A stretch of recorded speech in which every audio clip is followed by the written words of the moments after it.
ဒီလေးမှာကြတော့ဝက်သားတုထတာကိုအာလူနဲ့ချက်စားကြမယ်ပေါ့နော်။ဒီလေးမှာကြတော့ချက်ရလွယ်ပြီးတော့စားလို့အရာကောင်းတဲ့ဟေးလေးတစ်မျိုးပါအမြဲဆက်စားဖြစ်တယ်ပေါ့နော်။အရင်ဦးဆုံးကတော့ဝက်သားကိုအရသာနဲ့ထားပေးပါမယ်။အရသာကြတော့စပယ်ကဆန်းရှုံမုံငပိပြီးတော့နွေးနွေးမိုးထည့်လိုက်ပါတယ်။အရသာနဲ့ပြီးထားပြီးခဏလေးနှက်ထားပေးပါမယ်။ပြီးရဲ့ကြက်သွနီစီသားပေးပါမယ်။ထောက်ထားတဲ့ငရုတ်သီးလေးတွေကိုထည့်ပေးပါမယ်။တမန်အောင်ကြောင်းမွေပေးပါမယ်။ငရုတ်သီးကြတော့ကိုအဆဆနဲ့တော့ထည့်နေပါတယ်ရှင်။အဆမစားရင်လည်းငရုတ်သီးမထည့်လိုက်ရတယ်ပေါ့နော်ဒီလိုမျိုးချက်လိုက်ရပါတယ်။စပယ်ကြတော့တုထတာဆိုရင်စလေးချက်မှပိုစားကောင်းတယ်လို့မျိုးပေါ့နော်။သူ့မှာအစီများတယ်ဆိုတော့နော်။ဝက်သားလေးကိုခဏလေးကြော်လာပြီးဆိုရင်အဖိုးခဏလေးအုပ်ထားပေးပါမယ်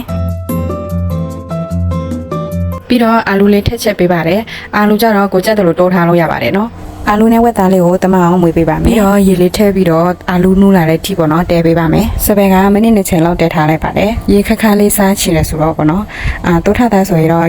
ရေနဲ့အရေများရေစားလို့မကောင်းဘူးပေါ့နော်ဟေးအိုးလေးတဲနေတဲ့ခါမှာဖွေးကြည့်ပြီးတော့အိုးလေးမကအောင်နည်းနည်းလေးမွေပေးပါမယ်ပေါ့နော်အာလူလေးလည်းနူးလာမနူးသေးဘူးလားကြည့်ပေးပါမယ်အာလူမနူးသေးဘူးဆိုတော့စပယ်ခဏလေးပြန်အုပ်ထားလိုက်ပါတယ်ပြီးရင်အရသာထည့်ပါမယ်အရသာကျတော့ဆန်းချုံမွတ်ထည့်လိုက်ပါတယ်တမအောင်ပြန်မွေပြီးတော့အရသာမြည်ကြည့်ပါမယ်ပေါ့နော်အရသာရပြီလားအာလူလည်းနူးလာပြီလားပေါ့နော်အာလူလည်းနူးလာပြီဆိုရင်မဆလာလေးနည်းနည်းလေးထည့်လိုက်ပါတယ်မဆလာကျတော့စပယ်ကမဆလာကျဲတယ်ဆိုတော့လေနည်းနည်းများထည့်လိုက်ပါတယ်နော်မဆလာထည့်ပြီဆိုရင်ဟေအိုလေးကအနံ့မွေးပြီးတော့အရဆန်းချင်စရာကြီးဖြစ်နေပါပြီနော်အရသာထည့်တော့ကစပယ်မစီမဲ့ရင်းနဲ့ထည့်ဖို့မိတယ်ပေါ့နော်အဲ့ဒါနဲ့နောက်မှလာထည့်လိုက်ပါတယ်ကဲအရသာလေးလည်းရပြီဟေအိုကလည်းစီလေးပြလာပြီဆိုရင်စားလို့ရပါပြီရှင်ဒီလိုမျိုးလေးချက်စားကြည့်ပါနော်တစ်မျိုးစားလို့ကောင်းပါတယ်စပယ်ဗီဒီယိုလေးကိုစိုးတီးကြည့်ပေးတဲ့အတွက်အားလုံးကျေးဇူးပါရှင်နောက်ဗီဒီယိုမှာဆော်ကြမယ်ရှင်